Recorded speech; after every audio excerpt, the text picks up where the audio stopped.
Ils s'appellent Lisa, Quentin, Alison ou Nathalie. Tous ont un point commun dont il se serait bien passé, ils sont obèses. Leur kilo leur bouffe la vie depuis des années. Stigmatisés, souvent mal dans leur peau, ils tentent de trouver une place dans cette société qui a érigé la minceur comme règle absolue.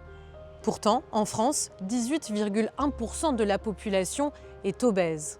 Exceptionnellement, tous ont accepté de me raconter leur histoire. L'une d'elles s'apprête à se faire opérer, d'autres ont opté pour la chirurgie bariatrique après de longs mois de réflexion et des régimes à répétition, tandis que certains ont fondé une association pour lutter contre la grossophobie et faire accepter leur corps tels qu'ils sont. Leurs soignants aussi m'ont ouvert leurs portes dans le Maine-et-Loire, à Angers. C'est une pathologie chronique. Et dans le mot chronique, voilà, ça s'inscrit dans la durée, c'est toute sa vie.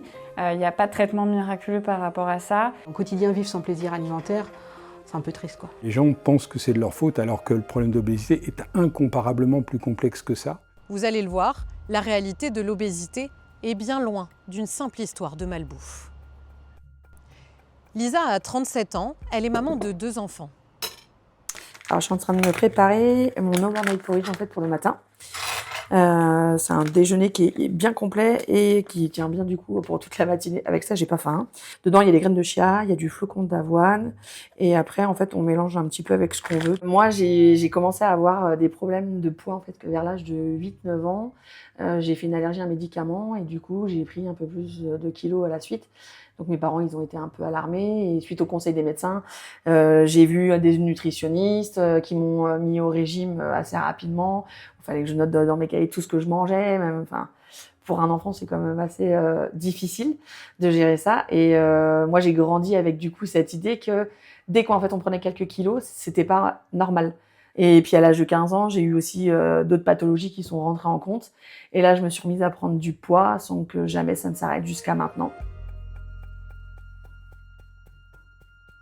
C'est un album avec des photos de moi quand j'étais plus jeune, vers 9-10 ans jusqu'à l'adolescence. Je me rappelle encore, je n'avais pas envie d'aller à la piscine en primaire, hein, parce que j'étais un chouïa plus ronde que les autres, mais quand je revois les photos, c'était vraiment pas grand-chose. Et on me le disait que j'étais grosse. Donc ça commence déjà en fait en primaire. Donc en fait, on se construit avec ça et puis après, c'est des petites réflexions de temps en temps. Et du coup, qu'est-ce qu'on essaye de faire ? On essaye de rentrer dans le moule, en fait, un petit peu comme tout le monde. Donc, on commence les régimes. Et quand je vois les photos aujourd'hui, j'ai envie de pleurer, en fait, parce que je me suis infligé beaucoup trop de mauvaises choses, en fait. Je méritais mieux que ça. Des régimes à répétition, Quentin en a lui aussi fait les frais pendant des années. Alors, j'ai longtemps cherché à perdre du poids à tout prix. Parce que on nous ramenait à cette notion de culpabilité, il fallait être mince, il fallait maigrir, parce que c'était pas bon pour notre santé d'être gros comme ça. Donc oui, forcément, au début, j'ai commencé par une grosse phase de régime restrictif à mon plus jeune âge. Pour faire simple, j'ai pesé jusqu'à 185 kilos.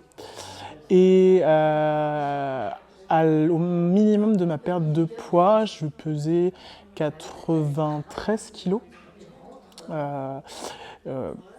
Quelque chose d'assez difficile, j'étais dénutri à ce moment-là, donc voilà, c'est pas forcément des très bons souvenirs.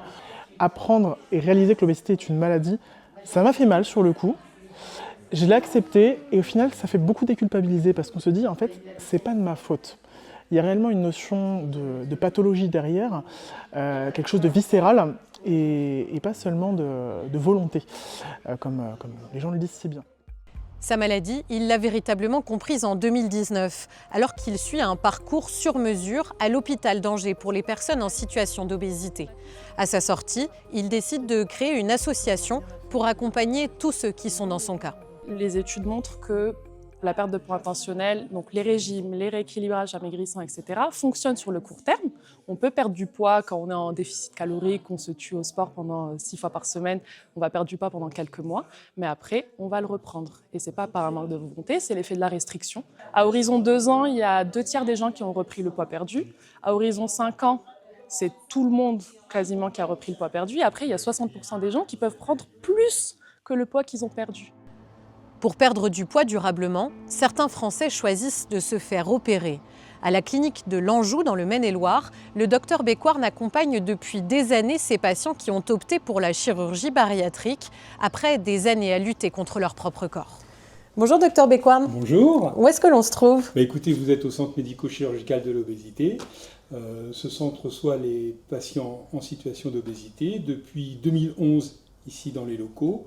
Et on reçoit à peu près 700, 800 patients par an en consultation. Qui viennent de tout l'ouest de la France? Qui viennent de tout l'est de la France, mais de toute la France et même de l'étranger pour certains. Il faut savoir qu'aujourd'hui, il y a dans la société autant d'hommes obèses que de femmes obèses. Or, les femmes représentent 80% de nos patients et les hommes que 20%. Ce qui veut bien dire que l'image dans la société n'est pas la même. Les gens pensent que c'est de leur faute alors que le problème d'obésité est incomparablement plus complexe que ça. Il y a des facteurs bien évidemment génétiques, il y a des facteurs environnementaux, il y a des facteurs sociaux, avec derrière des effets secondaires de l'obésité qui vont être toutes les maladies associées, cardiovasculaires, diabète. Et si on le limite uniquement à un problème alimentaire, on ne résout rien. L'obésité, c'est une maladie chronique. Elle se définit en fonction de l'IMC, l'indice de masse corporelle supérieur à 30. Selon l'Organisation mondiale de la santé, un IMC normal est d'ailleurs compris entre 18,5 et 24,9. Au-delà, les personnes sont en surpoids, puis obèses. En France, la chirurgie bariatrique s'est beaucoup développée ces derniers temps. Elle a été multipliée par 20 en 20 ans. Cette opération chirurgicale, c'est toujours une décision mûrement réfléchie. Les patients et les patientes ont d'abord 6 mois à effectuer de parcours avec une équipe pluridisciplinaire. Il y a des psychologues, des diététiciennes, des infirmières et des accompagnateurs sportifs. L'objectif de l'atelier, c'est de voir un peu comment ça va se passer pour le post-opératoire, d'accord, après votre chirurgie. La partie qui va être un peu longue et pénible sur le protocole post-opératoire, ça va être la partie alimentaire. Entre saumon et crevette, vous préférez quoi? Petit-déj, donc, soit on prend l'histoire de biscotte ou cracotte qu'on va tremper dans la boisson. Et on a dit qu'on a besoin de matière grasse, donc on va beurrer la cracotte ou la biscotte. L'objectif, c'est d'expliquer en fait aux patientes comment elles vont se réalimenter après la chirurgie, comme le tube digestif il va être modifié par le chirurgien. Donc ça va éviter les vomissements, ce qu'on appelle les blocages alimentaires. Ça peut éviter qu'un aliment aille se coincer dans la cicatrice si on n'a pas la bonne texture. Et après, de toute façon, l'objectif, c'est de revenir sur une alimentation qu'on pourrait qualifier de normale, avec une texture en morceaux, avec des choix alimentaires qui vont être beaucoup plus élargis à partir du 2e mois. Il peut y avoir des aliments que vous aimez maintenant que vous n'aimerez pas après et inversement. Moi, ça fait quand même quelques années, ça fait 18 ans que j'ai pris du poids. Et du coup, au fil du temps, j'ai aussi voulu faire quelques petits régimes toute seule, comme une grande, ou aider avec des organismes. J'en ai fait 2-3 comme ça dans ma vie, qui ont fait que j'ai repris plus de poids que je n'avais perdu. Moi, je suis quelqu'un qui ne me regarde pas dans un miroir. Alors, ça va un peu mieux, là, depuis, je vais dire, à peu près 1 an, mais normalement, je regarde mes yeux dans un miroir. Je regarde mes cheveux pour me coiffer. Mais être face à un miroir et se regarder, non, c'est pas possible. Le dernier régime, en fait, je l'ai commencé au moment du Covid. Donc, c'était très bien, en fait, puisqu'on ne sortait pas. Donc, c'était très facile à faire. Hein. Donc, j'ai perdu 25 kilos et j'en ai repris 30, en fait. On va quand même prendre le temps de parler un petit peu de l'évolution corporelle. Alors, comment vous vous projetez un petit peu par rapport à ça? J'ai déjà mis mes affaires de l'année dernière d'été dans un sac et j'aurais dit au revoir, on ne me reverra pas. Et pour les autres? Et moi, c'est plus la santé, quoi. Ok. Parce que là, il y a de la fatigue. Hein. Dès que j'ai fait un magasin, je rentre, je suis obligée de dormir parce que mon corps est fatigué, quoi. Gardez une tenue. Alors, je sais que vous avez envie de tout bazarder, mais gardez quand même une tenue. Est-ce qu'en fait, ça va être une tenue un peu clé, une tenue un peu symbolique, que vous allez pouvoir repasser de temps en temps et justement vous apercevoir aussi que votre corps, il change. Les remarques, les jugements, ça, vous pouvez en avoir, hein, vous le savez. Mais gardez à l'esprit que vous n'êtes pas obligé de vous justifier de tout. Vous le faites pour vous, vous ne le faites pas pour les autres. C'est facile de juger quelqu'un sur l'apparence, mais qu'est-ce qu'elle a vécu, cette dame-là? Pour moi, c'est une délivrance, en fait. Le fait que, en fait, l'obésité n'est pas que alimentaire, ça peut être dû au choc émotionnel. Et moi, c'est mon cas. Et en fait, le fait de me faire opérer, pour moi, j'enlève toute cette carapace pour pouvoir revivre. Et en fait, avec tout le poids que je perdrai, ça sera tout le mal que j'ai eu avant qui fera que tout partira et je me sentirai pas quelqu'un d'autre, mais mieux. Je me suis occupé de mes enfants comme j'ai pu. Aussi longtemps, je leur ai tout donné. Et maintenant, c'est mon tour. Donc stop, maintenant je m'occupe de moi. Parce que peut-être que je me serais écouté plus tôt, peut-être que je n'aurais pas eu tous ces soucis de santé. Ce qui est l'hypertension, l'apnée du sommeil, bon, les problèmes de genoux, les problèmes d'épaule, les problèmes pour marcher, enfin tout quoi. Des cas d'abus physiques ou sexuels peuvent être des facteurs favorisant l'obésité. Selon cette psychologue, il s'agit en tout cas quasi systématiquement d'un choc psychologique, quel qu'il soit. 80% du temps, c'est le cas. Traumatisme dans l'enfance ou au cours de la vie, hein, des accidents, des deuils, des mauvaises expériences professionnelles, voilà, des mauvaises rencontres. Ça peut être tout un tas de choses. Je trouve qu'il y a encore une méconnaissance autour de l'obésité. Déjà, la majorité des gens ne comprennent pas que c'est une pathologie chronique. Et dans le mot chronique, voilà, ça s'inscrit dans la durée, c'est toute sa vie. Il n'y a pas de traitement miraculeux par rapport à ça. Et puis bien sûr, souvent ce qui ressort, c'est tous les clichés. Les stéréotypes liés à l'obésité, comme quoi c'est qu'une question de nourriture, voilà, un manque de volonté. On fait les photos et de profil. C'est bon pour moi. Une photo avant de dire au revoir à ce corps qu'elle ne supporte plus. Pour Alison, aujourd'hui, c'est le grand jour de l'opération. Bonjour. Anne Trost? Oui. Ça va? Oui, ça va. Jusque-là, ça va? Oui, c'est ça. Moi, je vais vous faire un petit coucou, me présenter à vous. Je suis Karine Focas, je suis l'infirmière coordinatrice du parcours. Donc moi, j'interviens surtout pour après, notamment je vous rappelle à la maison dans les suites. Les collations, c'est le gage de réussite de ces chirurgies. Si vous ne les prenez pas, de toute façon, après l'intervention, vous ne pourrez pas tenir le coup. Bah oui, bien sûr. Prenez bien vos antidouleurs régulièrement, d'accord. On récupère mieux quand on a pas mal. La douleur, ça stresse tout le monde, hein, vous et votre entourage. Et surtout, quand on a mal, on n'a pas envie de manger. Or, c'est vous qui allez faire tout le réentraînement de ce petit estomac. Donc, on se met dans des bonnes conditions, on prend les antidouleurs. J'ai commencé à avoir une prise de poids assez importante. Je dirais, j'avais 20 ans, 21 ans. Donc moi, c'est vrai que période d'adolescence, etc., j'avais pas du tout de problème de poids, même étant enfant.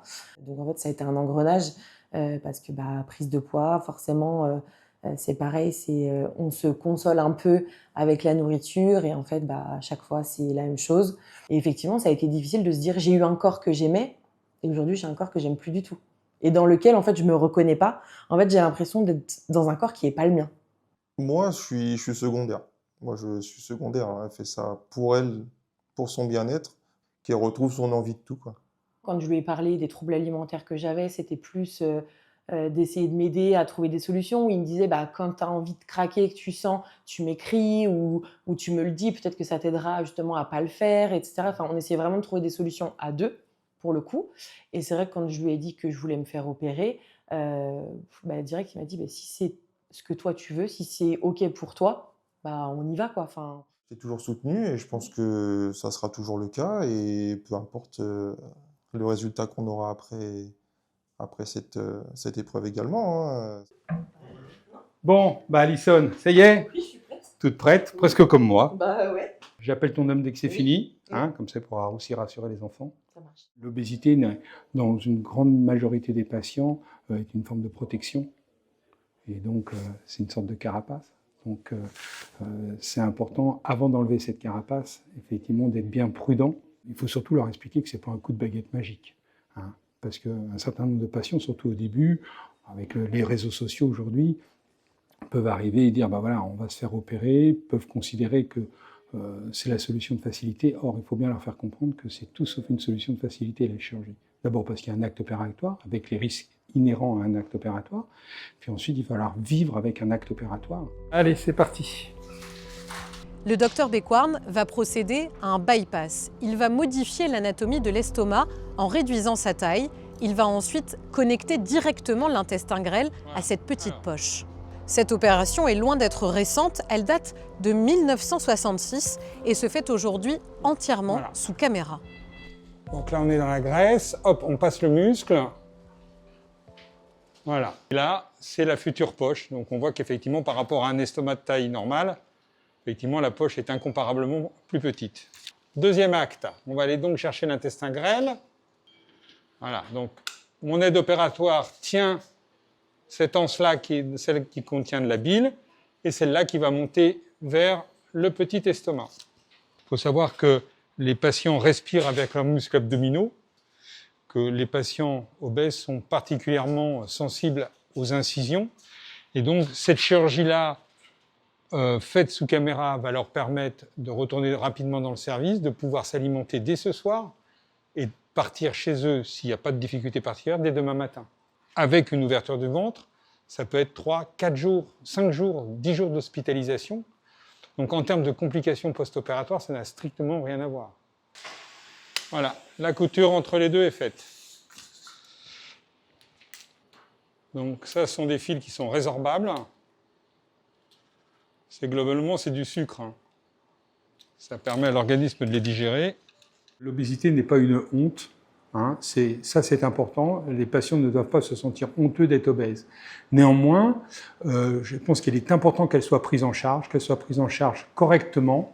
On a trop souvent des patients qui viennent nous voir et qui sont stigmatisés par leurs médecins généralistes, par les spécialistes. Ça a un impact d'autant plus important pour les patients quand effectivement c'est un médecin qui les culpabilise.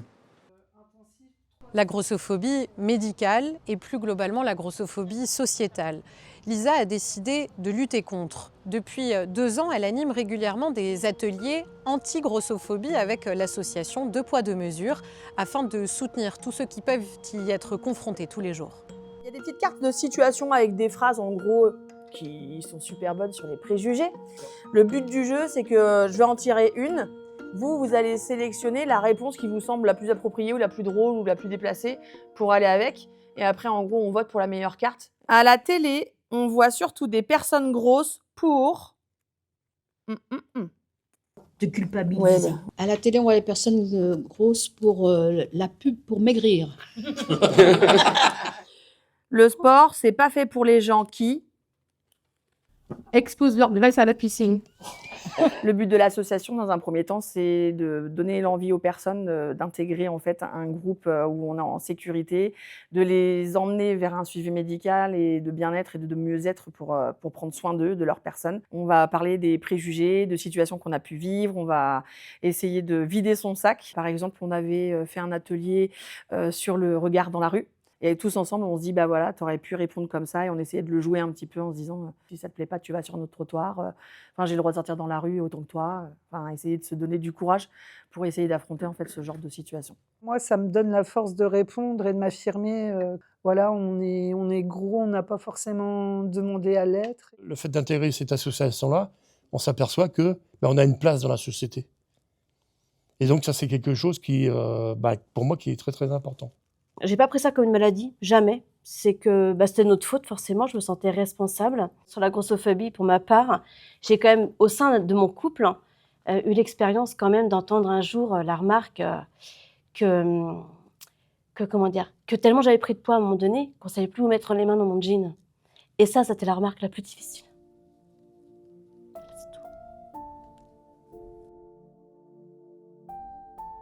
Autre but de l'association, sensibiliser le grand public à cette maladie.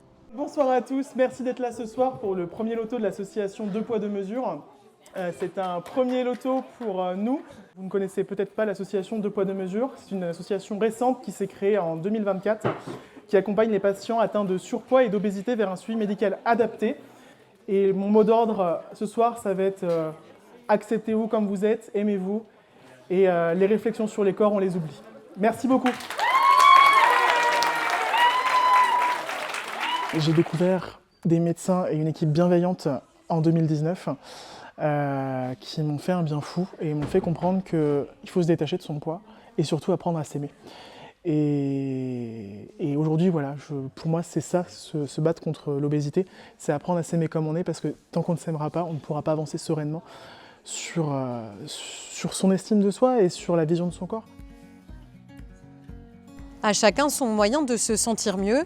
Je vous propose de retrouver Alison quelques jours après son opération pour son premier rendez-vous avec sa diététicienne post-chirurgie.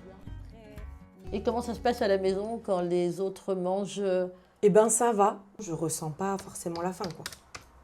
Donc forcément, même si eux, ils sont en train de manger, c'est beaucoup moins frustrant parce que je me dis moi j'ai pas faim, donc ça passe mieux. Les doses au dîner, elles sont pareilles que le midi? Oui, elles sont équivalentes. Vous voulez monter sur la balance? On peut. On peut? Ouais. On enlève au moins le pull et les chaussures. Vous étiez à quel poids au moment de l'opération? Au moment de l'opération, j'étais remontée, combien m'avait dit? Ce qu'ils m'ont pesé juste avant, j'étais à 117,6 je crois. Vous êtes habillée, hein, ça fait plus que chez vous. Hein. 110 piles. Ok. Donc vous avez perdu 15,9%, donc 16% d'excès de poids. Donc on est déjà en bonne voie. Ok. Comment tu te sens dans ton corps, là, 15 jours après? Alors oui, par rapport au premier jour, je me disais qu'est-ce que j'ai fait tellement j'étais mal. Là, non, je suis très contente puisque ça va vers du mieux, vers du positif. Je savais que forcément, entre guillemets, j'allais perdre plus qu'un régime classique ou quelque chose, parce que forcément, au début, on mange très peu, mais je ne m'attendais pas à autant. Bon, après, mon rapport à mon corps, il n'a pas encore vraiment changé, même si je commence à le sentir dans certains vêtements qu'effectivement, je suis moins serrée. Mais je me dis que ça va venir petit à petit, effectivement, où je me sentirai de mieux en mieux. Mais déjà, je me dis en même temps, c'est 7 kilos quand même, je me sens déjà un peu plus légère, quoi. Je regrette pas du tout, pour le coup, non. Il y a 15 jours, les gens sont souvent déjà contents. Oui, c'est vrai que je le suis aussi, donc c'est cool. Quand ils voient les premiers kilos partir, ça y est, c'est parti, quoi. On se dit que le processus est lancé, quoi. Après une chirurgie, les patients perdent environ 40 à 80% de leur surpoids, selon la technique choisie. La chirurgie reste aujourd'hui encore plus efficace que les médicaments anti-obésité, très prisés aux États-Unis. Après la fin de leur traitement, les patients reprennent environ 80% de leur poids perdu. Sans compter le coût de ces médicaments, environ 300 € par mois, et ils ne sont pas du tout remboursés à l'heure actuelle par la Sécurité sociale en France. Pour répondre à cet enjeu de santé publique majeur, le gouvernement a dévoilé sa feuille de route jusqu'en 2030.